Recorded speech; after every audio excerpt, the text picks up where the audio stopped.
سلامتی ہے، سلامتی ان آنکھوں پہ جو ہدایت پہ نظریں جمائے بیٹھی ہیں، ان کانوں پہ جو ذکر خیر کے منتظر رہتے ہیں اور ان قدموں پہ جو ہدایت کی راہ پہ گامزن ہے۔ السلام علیکم ورحمۃ اللہ وبرکاتہ۔ تمام تعریفیں خدا بزرگ و برتر کے لیے جو وحدہ لا شریک ہے، نہ کوئی ثانی نہ کوئی ہمسر، درود لامحدود محبوب رب الودود، راحت العاشقین مراد المشتاقین حضرت محمد مصطفیٰ، آپ کی آل پاک، آپ کے جانثار انصار اور اصحاب پر۔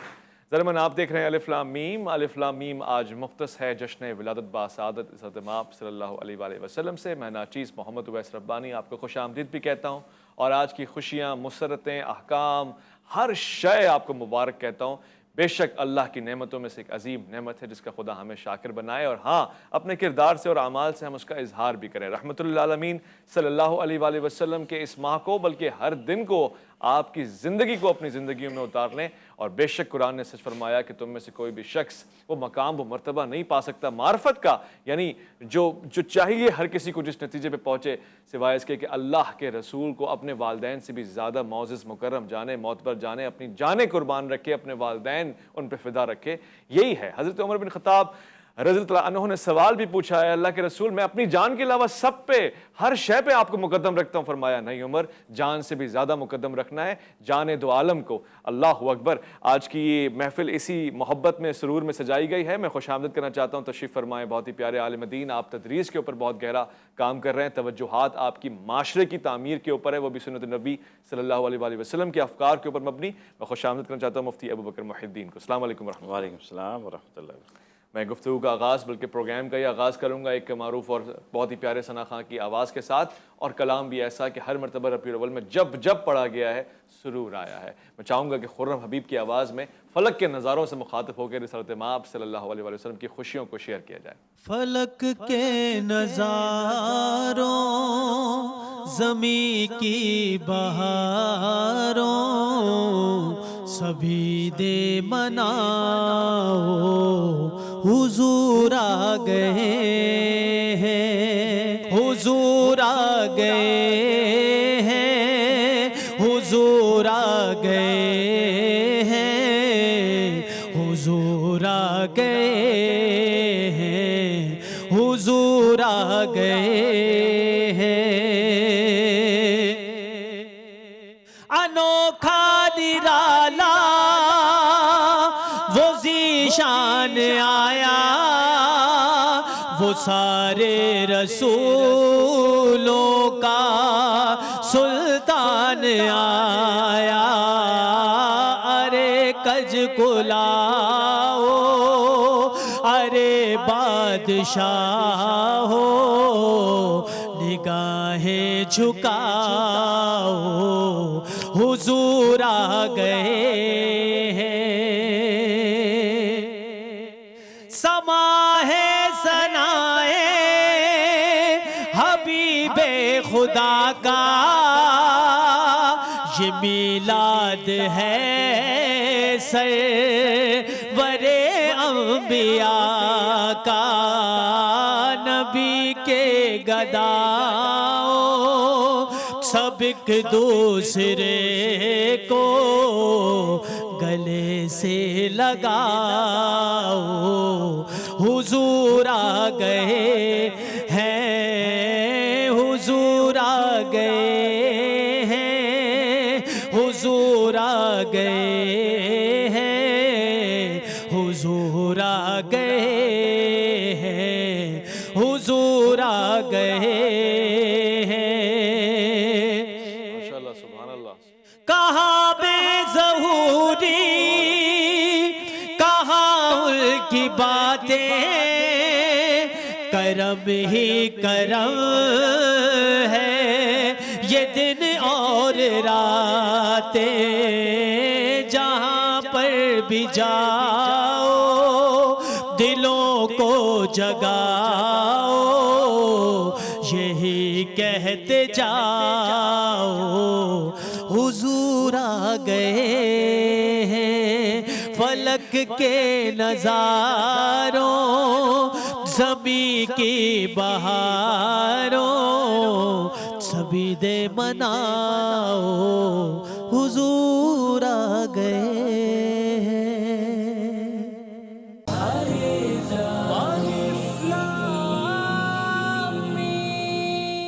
اسلامی میں خوش آمدید. آپ کو اگر یہ کہا جائے کہ زندگی میں ایک رول ماڈل بنائیں اور اس کے حساب سے زندگی گزاریں تو آپ کے لیے آسان ہوگا، مگر مشکل یہاں پر آئے گی جب آپ اس رول ماڈل کو خود مشکل میں پھنسا ہوا دیکھیں گے اور نتیجہ منفی آئے گا. خواتین و حضرات، ایک ایسا رول ماڈل کہ جس کو اسوہ حسنہ کہا گیا، خود اللہ رب العزت نے اس کو آپ کے لیے بھیجا اور کامل بنایا ہر لحاظ سے، یعنی وہ خصوصیات جو بشر کی سطح سے بھی بالا تر ہیں، سید البشر میں ہیں. میں جاننا چاہتا ہوں، مفتی ابوبکر محی الدین سے سوال پوچھوں گا. مجھے صاحب، اگر ہم کہیں کہ کتاب ہے 7 ہیبٹس اور حضور کی سیرت پہ توجہ رکھیں، وہ 7 ہیبٹس کون سی ہیں، وہ 7 عادتیں کون سی ہیں جو ہمیں سیرت سے فوراً سے اتار لینی چاہیے، اپنی ذات میں شامل کر لینی چاہیے؟ الحمدللہ رب العالمین، والصلاة والسلام علی رسولہ نبی الکریم. آپ نے بہت خوبصورت انداز سے اس پروگرام کو شروع کیا ہے سیرت سے اور حضور صلی اللہ علیہ وسلم کی سنت سے. میں سمجھتا ہوں کہ حضور صلی اللہ علیہ وسلم کی ذات مبارکہ، سیرت مبارکہ، سنتیں، آج یہ وہی چیز ہمارے معاشرے میں ہم سے دور ہو گئی ہے تو جو ہم اتنی بلندیوں سے پستی کی طرف چلے گئے. ہمیں بلند کرنے والی بھی یہی چیز ہے، افرادی طور پر بھی اور معاشرتی طور پر بھی. 7 سنتیں کیا بلکہ زندگی کا ہمارا ہر عمل سنت ہونا چاہیے. یہاں تک کہ صحابہ تو کہتے ہیں ہمیں تو پاؤں کا تسمہ باندھنے کا طریقہ بھی حضور نے بتایا، تو مطلب اس کی سنت بھی موجود ہے. پانی کیسے پینا ہے، بیٹھنا کیسے ہے، اٹھنا، چلنا، پھرنا، بولنا، یہ ساری سنتیں ہیں. اور جب وہ حضور کی سنت ہے تو کوئی کسی سے کم نہیں ہے. ہر سنت حضور کی ہم سے یہ تقاضا کرتی ہے اور آج کا دن تقاضا کرتا ہے کہ وہ ہماری زندگی میں ہونی چاہیے. اور ہر وہ کام کہ ایک سنت طریقہ موجود ہے اور ہم اسے چھوڑ کر کے کوئی اور طریقہ اپنائے ہوئے ہیں، وہ آج ہمارے لیے شرمندگی کا باعث ہونا چاہیے.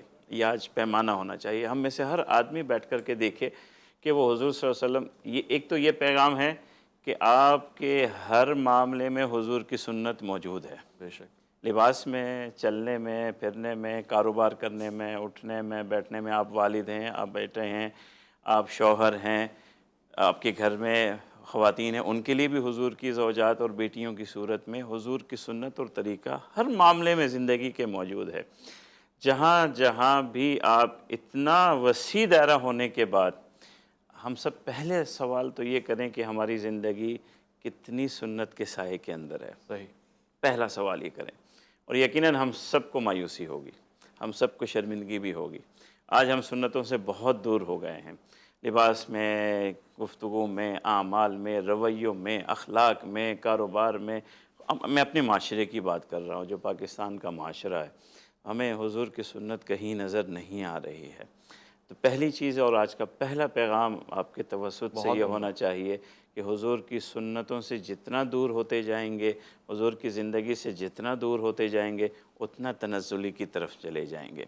آج جن سنتوں کی ہمیں سب سے زیادہ ضرورت ہے، سب سے زیادہ ضرورت ہے، جو حضور صلی اللہ علیہ وسلم نے اپنے ایک ایک صحابی کے اندر پیدا کی، وہ خدا خوفی ہے. واہ واہ. یہ حضور کی سنت ہے کہ معاشرے کے ایک ایک فرد میں اللہ کے رسول نے یہ یقینی بنایا کہ وہ اللہ کا خوف رکھتا ہو. اور میرے خیال ہے قرآن کا موضوع بھی تقوی ہی ہے. وہی بار بار روزے بھی اسی لیے، نمازیں بھی اس لیے. سبحان اللہ. اور ایسا خوف ہے خدا کہ حضرت ابوبکر کیا ہوں، حضرت عمر کیا ہوں، اعمال کی بلندیاں ہیں، مگر پھر بھی انہیں چین نہیں آ رہا، نہ دن کو نہ رات کو. ان کے اعمال کی بلندیاں ہیں اور ہماری پستی کا کیا عالم ہے. پھر بھی ہمیں ایک دن بھی فکر نہیں ہے کہ ہم اپنے ساتھ، اپنے معاشرے کے ساتھ، اپنے گھر کے ساتھ، اپنے محلے کے ساتھ کیا کر رہے ہیں. تو ظلم بڑھتا جا رہا ہے ہمارے یہاں. آج ہر شخص اللہ کا خوف پیدا کرے، جو حضور صلی اللہ علیہ وسلم کا مقصد بھی ہے معاشرے کے لیے، اور ہر فرد کے لیے حضور صلی اللہ علیہ وسلم کی خواہش بھی ہے کہ وہ اس کے دل میں خوف خدا پیدا ہونا چاہیے. دوسرے، حضور صلی اللہ علیہ وسلم کی زندگی کی جو سنت میں سمجھتا ہوں آج ہمارے لیے ضروری ہے، وہ سادہ زندگی ہے. سادگی اپنائیں. سادگی اپنے. حضور صلی اللہ علیہ وسلم نے یہ جو زندگی تکلیفوں والی، حضرت عمر ایک مرتبہ تشریف لائے تو حضور صلی اللہ علیہ وسلم جو چھال ہے چمڑے کی اور کھجور کی جو چھال ہوتی ہے اس سے بنے ہوئی چٹائی پر آرام فرما رہے ہیں، اور اس کی وجہ سے جسم پر سرخ داغ ہو گئے ہیں اور اس کا نشان بن گیا ہے. یہ دیکھ کر حضرت عمر رونے لگے کہ اللہ کے رسول، آپ سارے انبیاء اور رسل کے امام ہیں، سید ہیں، اللہ تبارک و تعالیٰ کے بعد آپ کا کیا مقام ہے، اور یہ تکلیف والی زندگی.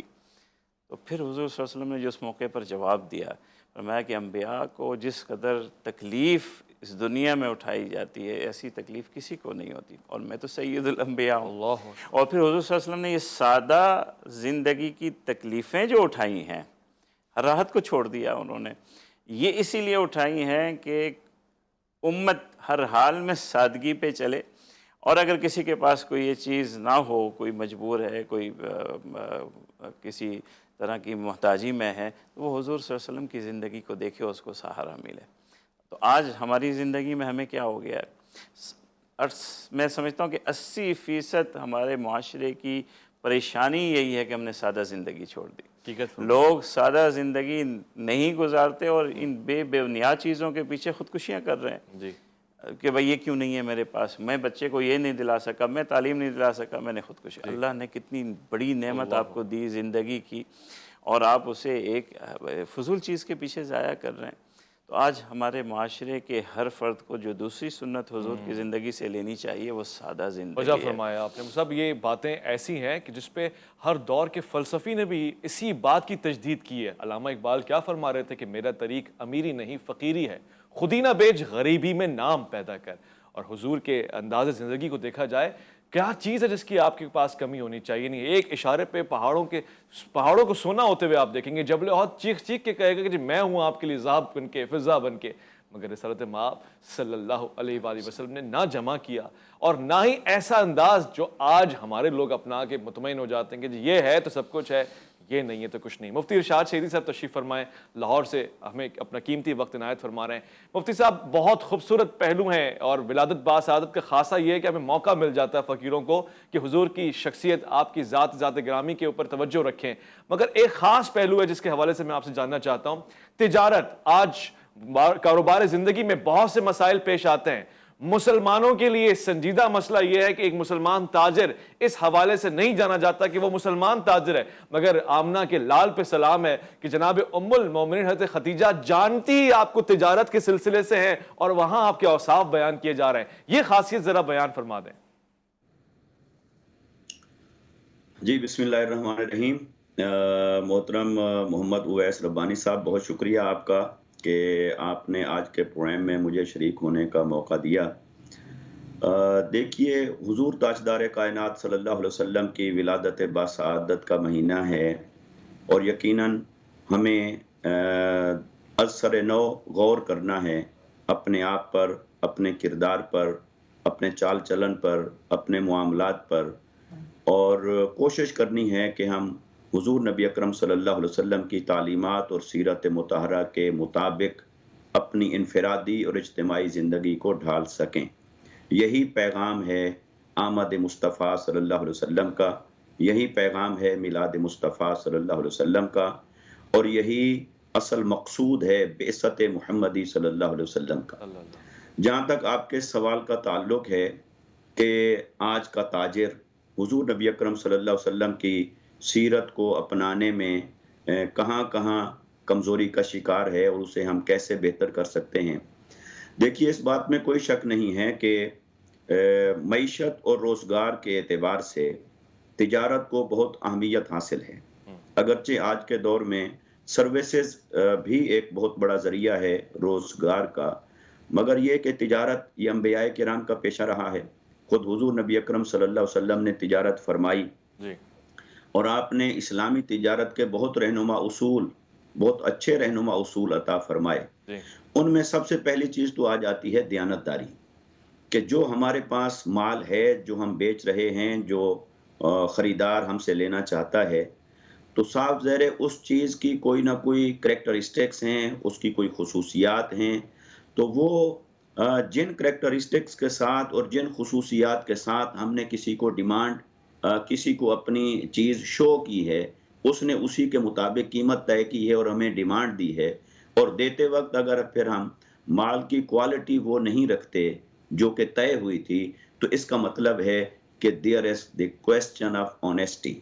جو اسلامی تجارت کے اصولوں میں سب سے اہم بات ہے وہ دیانتداری ہے، اور اس دیانتداری کو برقرار رکھنا تاجر کے لیے، خریدار کے لیے بھی اور بیچنے والے دونوں کے لیے ضروری ہے، اور اسی سے پھر برکت ہوتی ہے۔ جب تجارت کو کہا گیا ہے کہ تجارت میں برکت ہے، جب ہم تجارت کو کہتے ہیں کہ یہ انبیاء کی سنت ہے اور حضور نبی اکرم صلی اللہ علیہ وسلم کی سنت مطہرہ ہے، تو اس میں برکت تبھی ہوگی جب ہم ان سنت کے پیرامیٹرز کو بھی اپنائیں گے۔ صحیح، یعنی محض تجارت کر لینے سے وہ سنت کا فیض اور برکت ہمیں حاصل نہیں ہو جائے گا، بلکہ اس تجارت کو انہی باؤنڈریز اور پیرامیٹرز کے مطابق لے کے چلیں گے تو پھر وہ برکت ہمیں حاصل ہوگی کہ جس برکت کا وعدہ کیا گیا ہے اللہ اور اس کے رسول صلی اللہ علیہ وسلم کی طرف سے۔ بے تو شک، اس میں سمجھتا ہوں ایک دیانت، اور یہ بہت عام چیز ہے آج کے دور میں، اور ہم دیکھتے ہیں اپنے گرد و پیش میں روزمرہ مشاہدہ کرتے ہیں کہ یہ تجارت کے اندر جو دیانت کا پہلو ہے یہ بہت کمزور نظر آتا ہے۔ وجہ فرمایا، دوسرا جو پہلو ہے تجارت کے اندر، تجارت کو مثالی تجارت بنانے کا، وہ ہے کمٹمنٹ، کہ جو کمٹمنٹ، آپ نے وعدہ کیا ہے اس وعدے کو پورا کریں۔ مال کی ڈیلیوری کے لیے بھی ایک وعدہ ہے، جی، صاف ظاہر ہے آج کل ٹائم بہت میٹر کرتا ہے ہر ایک کے لیے، خریدنے والے کے لیے بھی اور یقیناً بیچنے والے کے لیے بھی۔ تو پھر وہ کمٹمنٹ ہم نے کتنا پوری کی، وعدے کے مطابق ہم کتنا پورے اترے، جی، یہ بھی اس کے اندر بہت اہم ہوتا ہے۔ اور پھر اس میں جس چیز سے، یہ تو ہو گیا کہ what to do، اور اگر ہم دوسری طرف آ جائیں کہ not to do، جو ہوں، ہمیں نہیں کرنا ہے، جس سے ہمیں اپنے آپ کو بچانا ہے، جی، تو وہ اس کے اندر سب سے اہم چیز وہ ہے کہ کسی بھی مسلمان کو یہ زیب نہیں دیتا کہ وہ کسی دوسرے مسلمان کو دھوکہ دے۔ دھوکہ دے، دھوکے بہت سے مال امپورٹنٹ، بیچنا، اس کی سختی سے مذمت آئی ہے آقا علیہ السلام کی طرف سے۔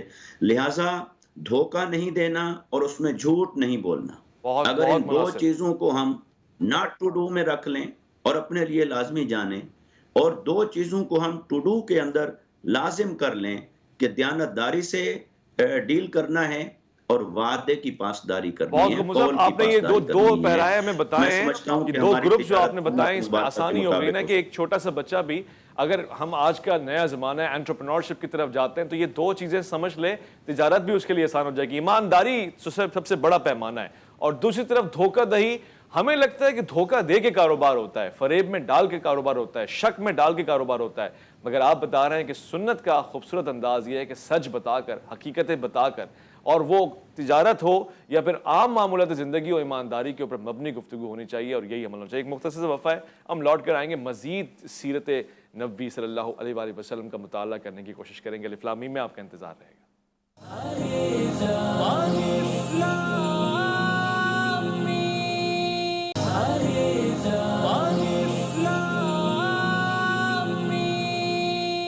جشن ولادت باسعادت بہت بہت مبارک ہو، اور یہ خوشی کی خبر ہے، یہ خوشی کی خبر پھیلتی جائے گی دنیا میں آپ کے کردار کی مہک کے ذریعے اور سنتی اعمال کے ذریعے۔ ہم جو گفتگو کر رہے ہیں اس کا دراصل لب لباب بھی یہی ہے کہ آپ کی سیرت کو دیکھ کے کوئی کہے رحمت للعالمین ہی کا امتی ہے، رحمت ہے سراپا، رحمت کا پیغام لے کر آیا ہے، نہ کہ یہ کہ آپ امت اور شافع امت کے لیے کوئی ایسا حصہ لگائیں جس سے داغ پڑے امت کے اوپر، جس سے لوگوں کا ہماری اپنی شناخت مجروح ہو جائے۔ مفتی ابوبکر محی الدین صاحب سے سوال پوچھوں، تجارت کا ایک خاص حصہ تو ہمیں سمجھ میں آ گیا، یہ بھی بتائیے سیرت نبوی مطالعہ کرنے کے بعد کیا حاصل ہوتا ہے کہ چھوٹے ہیں ہم اور بڑوں سے کیسے پیش آئیں؟ یعنی ظاہر عالم اسباب میں رسالت مآب صلی اللہ علیہ وآلہ وسلم سے عمر میں زیادہ بڑے لوگ موجود ہیں، چچا، والد، ان تمام لوگوں سے، بزرگوار سے کیسے پیش آتے تھے حضور محمد مصطفیٰ صلی اللہ علیہ وسلم؟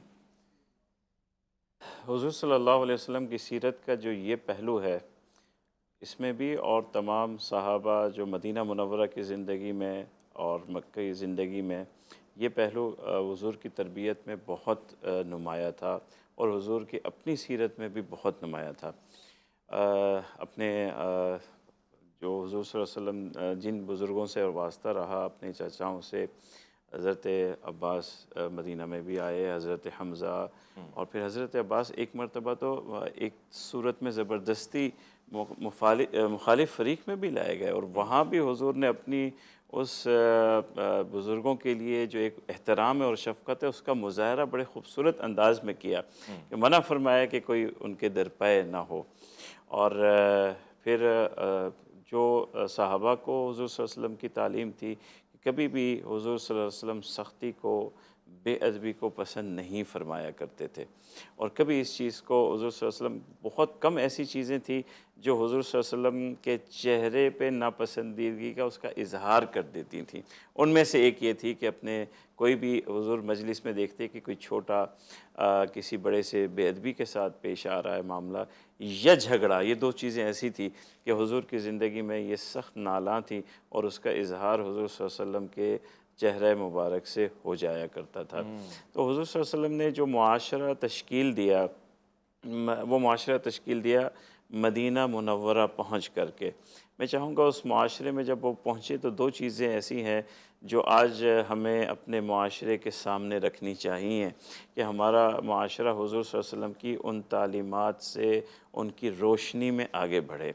ایک تو یہ کہ اگر فرد کی بات کی جائے تو حضور صلی اللہ علیہ وسلم نے جو عقبہ کی بیعت کی، اس بیعت کے الفاظ کیا تھے اور وہ وعدے کیا تھے جو ایک مسلمان سے حضور صلی اللہ علیہ وسلم نے لیے، اور آج اگر حضور صلی اللہ علیہ وسلم ہمارے درمیان ہوتے تو ہم سے وہی تقاضا کرتے جو انہوں نے انصار سے تقاضا کیا۔ وہ کیا تھے کہ آپ جو ہے سستی میں اور چستی میں آپ اللہ اور اس کے رسول کی آواز کو سنیں گے۔ کیا ہم اپنی زندگی میں اللہ اور اس کی رسول کی آواز کو سن رہے ہیں؟ چستی اور سستی میں پہلا یہ تھا، 5 چیزیں ہیں وہ۔ دوسرا یہ تھا کہ آپ تنگی میں یا فراخی میں آپ اللہ کی راہ میں اور مسلمانوں پہ خرچ کریں گے، کیا ہمارے معاشرے میں یہ چیز ہے؟ تیسری یہ تھی کہ آپ اللہ اور اس کے رسول کے لیے اور دین کے لیے اٹھ کھڑے ہوں گے جب موقع آئے گا۔ کہ ہمارا معاشرہ کھڑا ہو جاتا ہے ظالم کے خلاف، مظلوم کی مدد میں، دین کی حمایت میں؟ تو یہ چیزیں ہیں جو معاشرے کو بناتی ہیں۔ اور پھر اللہ کے رسول صلی اللہ علیہ وسلم نے فرمایا کہ کوئی کسی پہ ظلم نہیں کرے گا۔ پھر معاشرے کو بھی جو مدینہ منورہ کا تھا اس سے بھی حضور صلی اللہ علیہ وسلم نے ہدایات دیں، آپس کی ساری چیزیں، حالانکہ جس معاشرے میں وہ گئے تھے وہاں اوس اور خزرج ان کی لڑائیاں تھیں اور کتنی سخت دشمنیاں تھیں، اور وہاں حضور صلی اللہ علیہ وسلم نے جو ان کو ایک پوری اپنی سمجھیے کہ ہدایت نامہ تحریر کر کے دیا، اس میں پہلا جملہ یہی تھا کہ اب تم ایک الگ امت ہو۔ اب ان سارے اپنی عصبیات سے، قبائل سے، پرانے جھگڑوں سے نکل کر کے ایک نئے تعلق میں پروئے جا رہے ہو، جس کا آغاز مدینہ منورہ میں کیا اور امت کا لفظ وہاں استعمال کیا۔ تو وہ امت تو پھیلتی چلی گئی حضور کی بنائی ہوئی۔ اگر آج ہم اپنے عمل سے اس امت میں دراڑ ڈالتے ہیں تو ہم کہاں کھڑے ہوں گے؟ بے شک آپ نے سے فرمائی، ہمارے لیے مثال ہے کہ اوس اور خزرج کو اگر جمع کیا جا سکتا ہے اور ایک امت میں لایا جا سکتا ہے تو ہمارے آپس کے اختلافات، جہاں آپس میں قتل و غارت گری تھی، جنگیں تھیں، آج تو ہماری ایسی کوئی چیز نہیں ہے۔